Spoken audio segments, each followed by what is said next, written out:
shame. அக்னிவிற்கு காலமெல்லாம் மாறாத அவமானம். Colonel, என்ன நேர்ந்தது? What happened? நீங்கள் இந்த அளவிற்கு பதற்றம் அடைந்து நான் பார்த்ததே இல்லை. மார்க், இப்படி ஒரு பிரச்சனை இதுவரை எனக்கு வந்ததே இல்லை.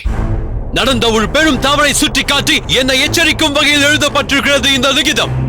பிரிட்டிஷ் சாம்ராஜ்யம் பாரதத்தில் கால் ஊன்றுவதற்கு எனது செயல் தடையாகிவிட்டது என்று மேலிடத்திலிருந்து சுட்டிக்காட்டி இருக்கிறார்கள். இது என்ன விபரீதம்? ஏன் அப்படி நினைக்கிறார்கள்? ஒவ்வொரு கணமும் நீங்கள் பிரிட்டிஷ் சாம்ராஜ்யத்தை விரிவுபடுத்தும் முயற்சியில் தான் ஈடுபட்டிருக்கிறீர்கள். பிரிட்டிஷ் படையினருக்கு பணியாத பலராய் நயமாக பேசி நட்பு பாராட்டி நம்முடன் இணைத்திருக்கிறீர்கள். உங்கள் கட்டளைக்கு கீழ்ப்படியாத சிலராய் பயமுறுத்தி வேறு வழியின்றி பணிந்து வந்து இணையும்படி செய்திருக்கிறீர்கள். அதையும் மீறி செயல்பட்டவர்களை நம் படைகளோடு சென்று ஒரே நாளில் வென்று அவர்களை தூக்கலைத்திருக்கிறீர்கள். இதற்கு மேலும் வேறு என்ன செய்ய வேண்டும் என்று மேலிடம் எதிர்பார்க்கிறது. இவை அனைத்திலும் எனது வலது கரமாய் இருந்து செயல்பட்டவன் நீ அல்லவா? அதனால் அவையெல்லாம் உனக்கு நன்றாக தெரிகிறது. ஆனால் மேலிடத்தில் இருப்பவர்கள் நான் பெற்று தந்த வெற்றிகளை எல்லாம் மறந்து விட்டார்கள். ஒரே ஒரு முறை நடந்த தவறை மனதில் வைத்து குறை சொல்கிறார்கள். மேலிடத்தார் தங்களை குறை சொல்லும் அளவிற்கு அப்படி என்ன தவறு நேர்ந்து எதை பற்றிய லிகிதத்தில் குறிப்பிட்டிருக்கிறார்கள்? அந்த வாசகம் அப்படியே என் மனதில் ஆணியாக பதிந்து விட்டது மார்க். சொல்கிறேன் கேள். கர்னல் அக்னியூ, உனக்கு கிடைத்த அற்புதமான வாய்ப்பை நீ கோட்டை விட்டு விட்டாய். பிரிட்டிஷ் சாம்ராஜ்யத்தின் வெற்றி வாய்ப்பு உன் கண்ணெதிரே வந்த நேரத்தில் உடனே அதை பயன்படுத்திக் கொள்ளாமல் கை நழுவ விட்டு விட்டாய்.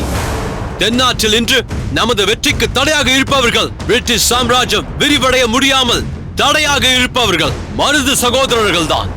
அவர்களை பிடிக்கும் முயற்சியில் இதற்கு முன்பே பான்சோர் முதலானவர்கள் முயற்சி எடுத்து தோல்வி அடைந்து விட்டார்கள். மேலும் பலர் மடிந்து விட்டார்கள். மருது சகோதரர்களை பிடிக்கும் முயற்சியில் எவ்வளவு பொருள் விரயம், எவ்வளவு உயிர் விரயம் ஏற்பட்டிருக்கிறது என்பது உனக்கு தெரியாதா? இருந்தும் இப்போது நீ என்ன செய்திருக்கிறாய்? சிங்கம் குகையை விட்டு வந்தது போல் மருது சகோதரர்கள் காளையார் கோவிலை விட்டு வெளிப்பட்டு திருப்பத்தூர் வரை வந்தும் அவர்களை பிடிக்க முடியாமல் அலட்சியமாக இருந்திருக்கிறாய். சரியாக திட்டமிட்டு அவர்களை வளைத்து பிடிக்க முடியாமல் ஏமாந்து நிற்கிறாய்.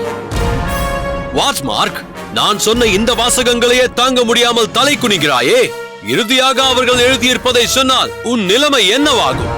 மீண்டும் ஒரு முறை இத்தகைய தவறு நடந்து நமது பிரிட்டிஷ் சாம்ராஜ்ய விஸ்தரிப்புக்கு பாதிப்பு ஏற்படுமானால் உன்னை கர்னல் பதவியில் இருந்து நீக்க வேண்டிய நிலை ஏற்படும்.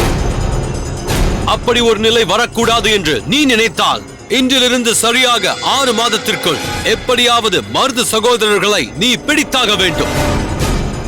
இதுதான் நாங்கள் உனக்கு தரும் கடைசி வாய்ப்பு. So they have fixed a deadline for me, Mark. நாள் குறித்து விட்டார்கள் எனது பதவியை பழிக்க. 6 months time. How is it possible, Colonel? வருட கணக்காக பிடிக்க முடியாதவர்களை 6 மாதத்தில் அப்படி பிடிக்க முடியும்? பிடித்தாக வேண்டும், mark. No other way. They ordered. நம் திறமை முழுவதையும் பயன்படுத்தி இதை சாதித்து காட்ட வேண்டும். இதில் எந்தவித தவறும் நேராமல் மிகவும் எச்சரிக்கையாக செயல்பட வேண்டும். கர்னல், ஜமீன்தார் ஜம்புலிங்கம் உங்களை காண வந்திருக்கிறார். நான் தான் ஏற்கனவே சொல்லியிருக்கிறேனே. Don't allow him, okay? Yes, colonel. ஏன் ஜம்புலிங்கத்தை அவாய்ட் செய்கிறீர்கள்? பிரிட்டிஷ் சாம்ராஜ்யம் எனக்கு இந்த வார்னிங் லெட்டர் கொடுத்ததற்கு அவன் தான் காரணம். இவ்வளவு பெரிய தவறு நடந்ததற்கும் he is the reason. இனி நான் அவர் முகத்தில் விழிக்க கூட தயாராக இல்லை. Send him out. Order, Colonel.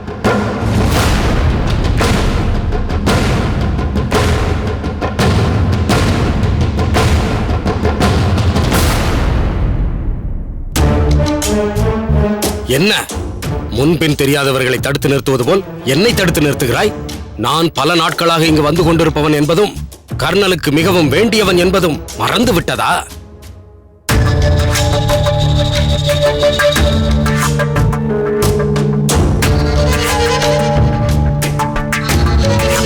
பார்த்தாயா மார்க், நான் ஏதோ இன்றுதான் புதிதாக இவ்விடத்திற்கு வருவது போல் என்னையே தடுத்து நிறுத்தி விட்டார்கள்.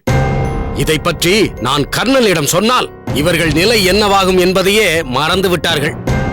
நல்ல வேளையாக சரியான நேரத்தில் நீ வந்ததால் இவர்களை மன்னித்து விடுகிறேன். நீயே இவர்களுக்கு என்னை பற்றி சொல். அவசியம் சொல்கிறேன். அதற்காக தானே வந்தேன். சோல்ஜர்ஸ், இனிவரை இன்று மாற்றமல்ல, என்றுமே உள்ளே விடக்கூடாது. மார்க், கர்னல் சொன்னதால் தான் இத்தனை நாள் உன்னை எல்லாம் சகித்துக் கொண்டிருந்தேன். அவரை சொல்லிவிட்டார் உன்னை வெளியே விரட்டும்படி. ஒழுங்காக இங்கிருந்து போய்விடு. போக மாட்டேன். நீ சொன்னால் நான் போய்விட வேண்டுமா? எப்படியும் கர்னலை சந்தித்து விட்டு தான் போவேன். நெல் ஜம்புலிங்கம், நான் எவ்வளவு பெரிய ஜமீன்தார் என்பதை மறந்து விட்டாயா? நீ என்னை உள்ளே விடாமல் தடுக்கிறாயா? ஜாம்பலிங்கம், யானாய் மீறிக்காந்து இங்கிருந்து போனால் இதோ இந்த துப்பாக்கியால் உன்னை சுட்டுக் கொன்று விடுவேன்.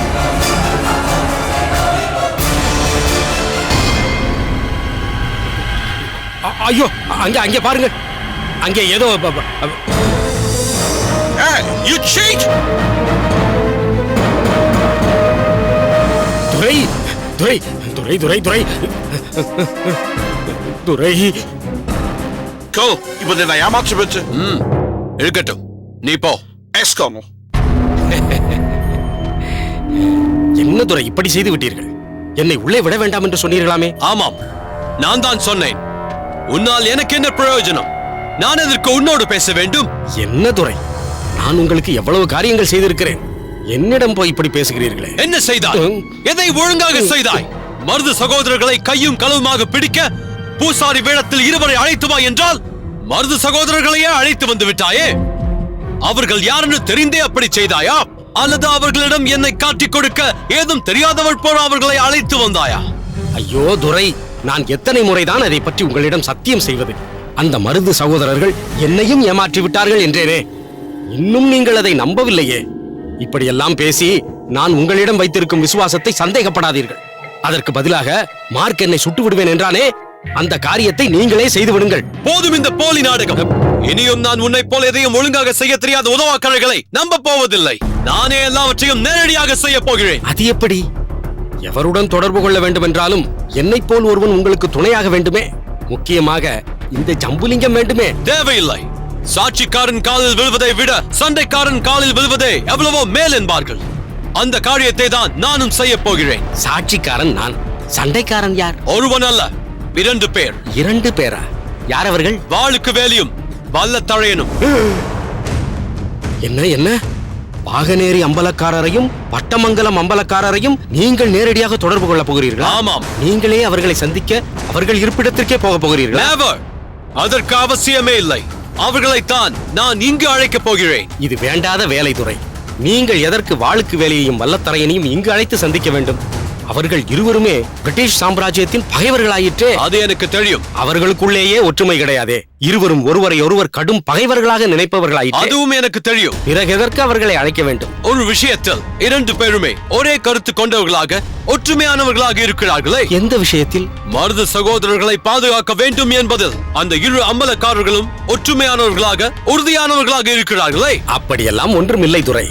வல்லத்தரையனால் மருது சகோதரர்களை பாதுகாக்க முடியாமல் சதி செய்து வாளுக்கு வேலி குறுக்கே புகுந்து சாதித்து விட்டான் என்று வல்லத்தரையன் முறுக்கிக் கொண்டிருக்கிறான். அங்குதான் எனக்கு ஒரு பெரும் சந்தேகம் ஏற்பட்டிருக்கிறது. என்ன?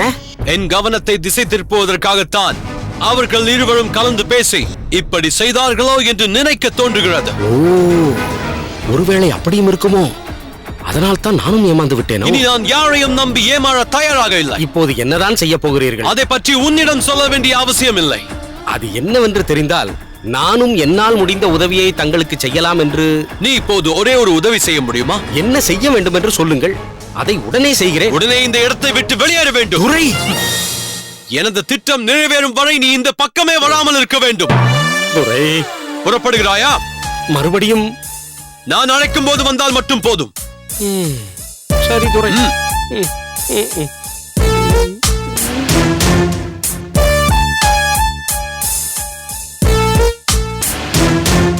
மார்க், கர்னல், நீ என்ன செய்வாயோ எப்படி செய்வாயோ என்று எனக்கு தெரியாது. பாகநேரி அம்பலக்காரன் வாளுக்கு வேலியும் பட்டமங்கலத்து அம்பலக்காரன் வல்லத்தரையனும் என்னை வந்து சந்திக்கும்படி செய்ய வேண்டும். S kernel.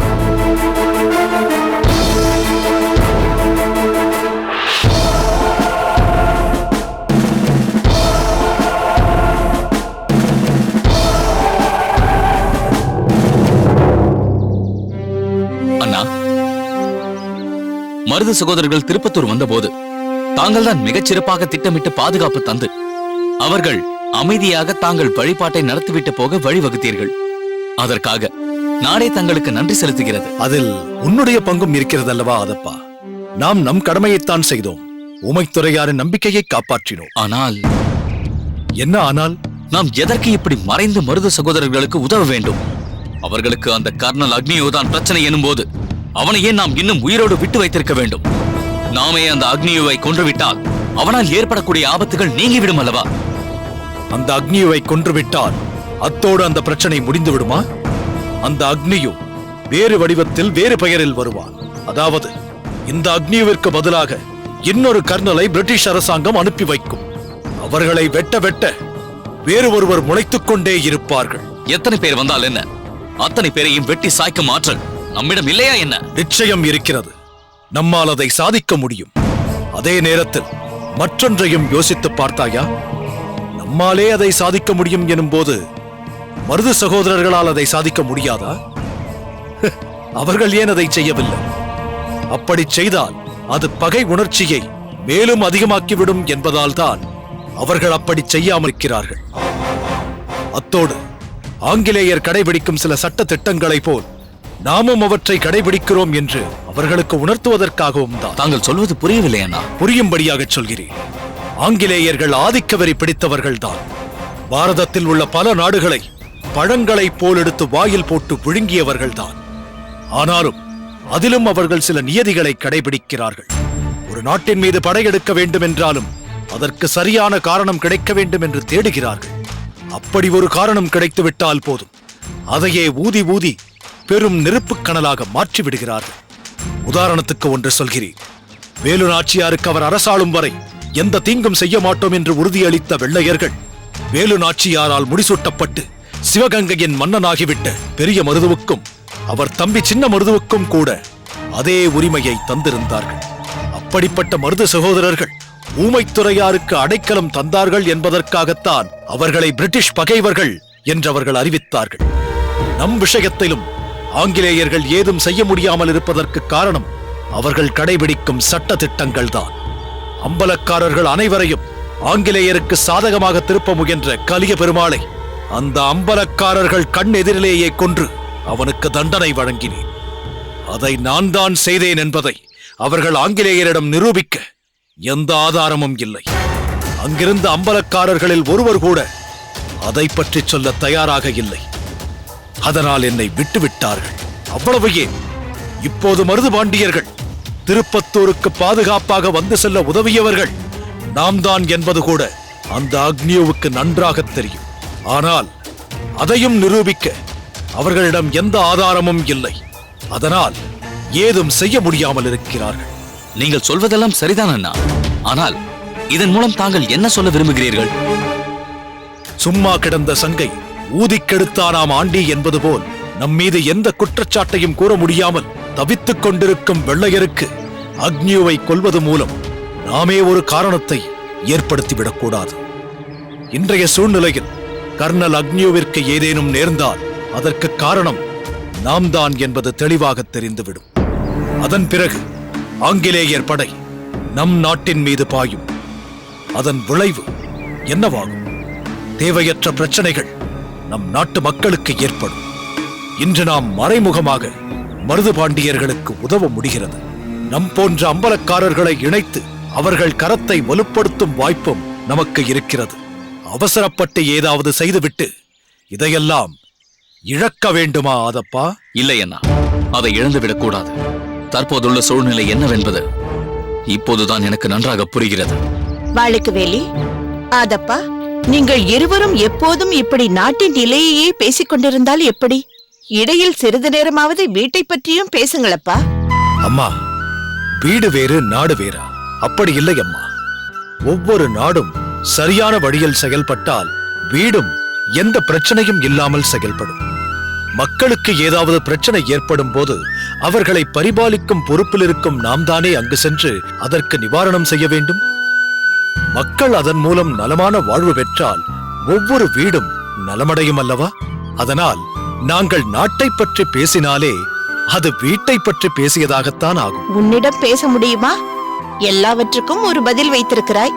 தங்கை என்று ஒருத்தி இருக்கிறாளே, அவள் எப்படி இருக்கிறாள், என்ன செய்கிறாள் என்று சற்றேனும் கவனித்தீர்களா? அம்மா, ஒரு மகளை பற்றி தாயறியாத ரகசியம் ஏதும் இல்லை என்பார்கள். ஆனால் நம் வீட்டை பொறுத்தவரை தங்கையை பற்றி தமையன்கள் அறியாத ரகசியம் ஏதுமில்லை என்றுதான் சொல்ல வேண்டும். அப்படி கல்யாணியின் ஒவ்வொரு செயலையும் நானும் அண்ணனும் கவனித்துக் கொண்டுதான் இருக்கிறோம். அப்படியா? எங்கே கல்யாணி இப்போது எங்கே போயிருக்கிறாள் என்று சொல் பார்ப்போம். பாகனேரிக்கும் பட்டமங்கலத்துக்கும் நடுவே இருக்கும் அம்மன் கோயிலுக்கு போயிருக்கிறாள். பரவாயில்லையே, கண்டுபிடித்து விட்டாயே. என்னவோ தெரியவில்லை, இப்பொழுதெல்லாம் கல்யாணி அடிக்கடி அந்த கோயிலுக்கு தான் போக வேண்டும் என்கிறார். எப்படியோ இருக்கட்டும் அம்மா. கல்யாணிக்கு பக்தியில் ஈடுபாடு வந்திருப்பது நல்லதுதானே. நாங்கள் சிறுவயதாக இருக்கும்போது நாம் எல்லோரும் சேர்ந்து அடிக்கடி அந்த கோயிலுக்கு போவது வழக்கம்.